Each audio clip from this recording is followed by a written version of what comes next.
I'm Don Drysdale, and this is Baseball Talk. Today we'll talk baseball with John Kruk. The odds were against John when he came to the Padre camp in 1986, but he hit .465 in the spring and went from the long shot to the shoe-in. It was between me and another fellow to decide who was going to make the team and who was going to go back to AAA, and I heard from some guys on the team that I made the team, and not to worry about it, just go out and have fun. But it never really sunk in until the manager at the time called me in the office and told me that I was going to San Diego with the team, and it was I don't even know what people said to me the rest of the day. I didn't even care what they said. I was happy that I was going to be a big league ball player. John will long remember the 1987 season.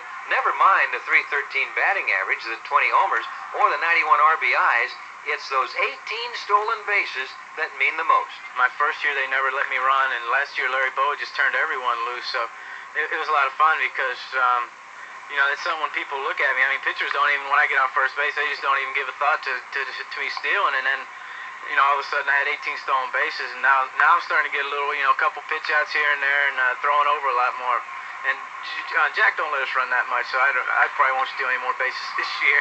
One of the things that come with being a major leaguer is the chance to see your picture on a baseball card. To most big leaguers, it's something special. To John, it was something else. I thought I better lose some weight. I was looking pretty bad, but it was nice. I'm not a card collector.